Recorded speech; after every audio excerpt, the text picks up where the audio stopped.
Okay, now we want to add the pour spout to this thing, and boy, there are about 63 ways to skin this cat, and I'm just going to choose the one that I think works the best in this case. And that's going to involve making a basic change. So we need to go back in time, and SOLIDWORKS is actually a time machine that will warp us back to where we want to go. So let's, I can click right here on this little bar at the bottom of my history tree and drag it up above the mirror, and you'll see that our mirror instance goes away, our mirror operation goes away.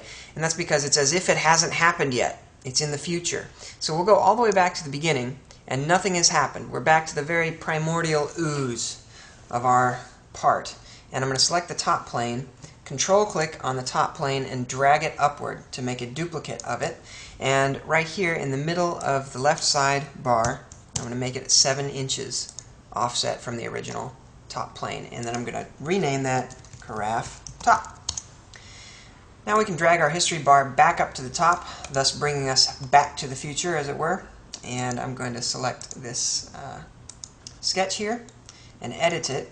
And if you'll recall, when we created this sketch, we added a dimension for its height to make it 7 inches high. I'm going to delete that dimension, and I can drag this point down for the sake of argument and show you that what I'm going to do is select this top point here, control-click on the Carafe Top plane we just created, and then click Coincident.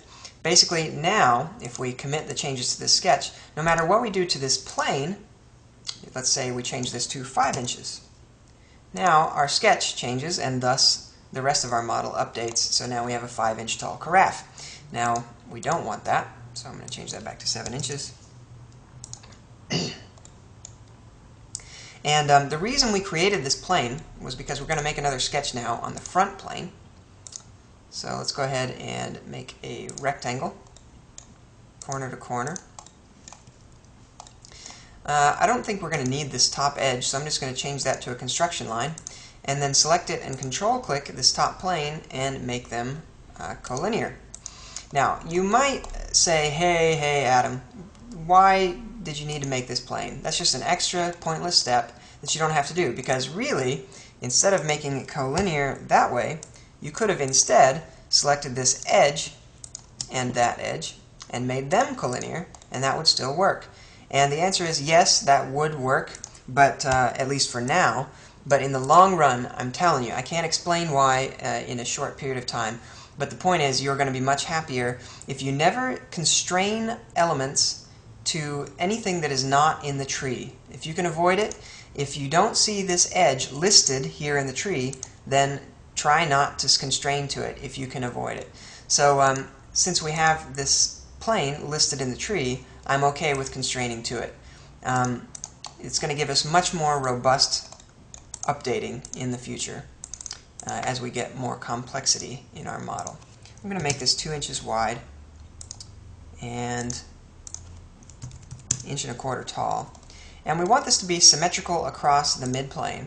So I need to draw an extra line here in the middle of our sketch. I'm going to change it to a construction line. And then I can control-click all 3 of these lines, and over here I get an option for symmetric. That's going to make the 2 solid lines symmetric across the dotted line. If this were not a dashed line, if I hadn't made it construction geometry, the symmetric option would not have been available to us. So now I can just commit this sketch and we're all done. Now, again, you may think, as I used to, that you now, in order to cut out part of this front surface, you might think we need to go curves, project curve, project this curve onto this plane, and then we could go to our surface tools, trim surface, use this as our trim tool, and remove this part of our model. That works, but it's an extra step we didn't have to do. I'm going to undo all that. And it turns out that SOLIDWORKS is pretty clever. If we just use the trim surface without making our projection curve, then it assumes when we select this sketch that we just want to trim along the normal of that sketch. So actually we didn't have to make the projection at all. It's going to do it automatically for us. I can just go ahead and click in this little area, click the checkbox, and we're done. Now to make the actual lip of this thing, there are, again, several ways we could do this, but this way is the one that I think is going to work the best for us in the long run. So let's create a line, and this line is going to be where our lip will end up. put a dimension on it, and let's just make it a 1/2 inch long. And you'll notice that if I drag down, I get a horizontal dimension. Across, I get a vertical dimension, and if I'm really close to my line, I can get a parallel dimension, which is actually what I want. Let's make it a 1/2 inch long and put it, we'll just drag it to where a place that I think is kind of appropriate for our spout. And we could constrain this if we cared, but I'm not sure that the dimension matters all that much. Okay, so now one more thing. Let's go back and make another plane.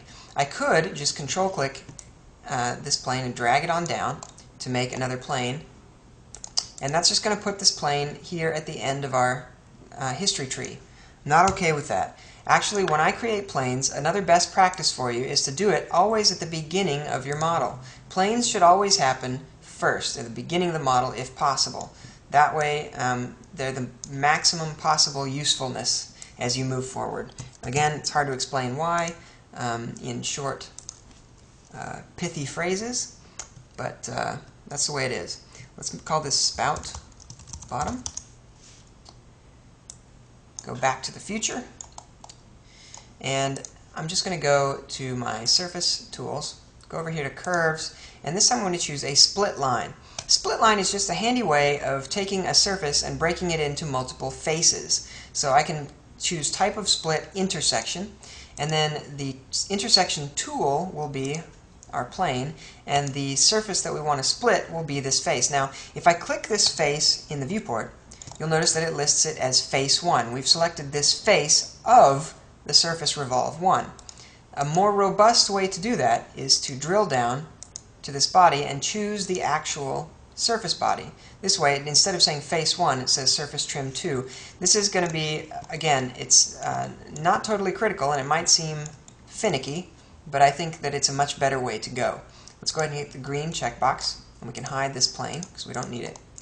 And lastly, we need to add the surface that goes through all of this stuff. So let's choose our boundary surface. Boundary surface is a relatively new tool in SOLIDWORKS, and it is really nice and powerful. I'm going to click this first edge, and I clicked it near this top edge, which is why this ball here is green. And if I click this one near the same edge, we get a very nice clean surface with the green balls on the top. Now if I click this edge near the bottom, you'll see that the green ball goes to the bottom and our surface twists. Probably not what we wanted. So I can right-click on that green ball and go down to Flip Connectors, and that'll just flip that for us and fix it right up. Let's change this edge condition to curvature to face, and this one to curvature to face as well. And that will be our spout. Good enough? Checkbox. And all we have to do now is do this last little filled surface, and it's also going to be a boundary surface. And I'll choose one direction, and then click on this box to choose the other direction, and that will give us our surface. Now I need to set all these boundary conditions to be curvature across the board. Even if it warns us, we'll just make them all curvature. And it looks okay by and large, except in the middle we get a little bit of a frog throat here. I don't know why it's doing that, honestly, but we can fix it pretty easily. I just select each of these curves, and I'm going to turn up their tangent influence quite a bit. Tangent influence is just a way of defining, well, how tight the tangency is between here. And if you played with it, I think you would get the idea. Anyway, I turned it all the way up to 100% for these two faces, or these two edges, and we get a much better result. Checkbox, and there we go. Now we have a nice, smooth carafe surface. And to finish it all off, why don't we just join everything together so that now it's one big surface body. Right now we have 4 surface bodies. I'd like to make one big surface body, so we'll go to Knit Surface, choose all of these guys, checkbox, and now if we look here in the surface bodies, we have one big body. And let's just go ahead and rename that Glass Carafe Outer. And there she is.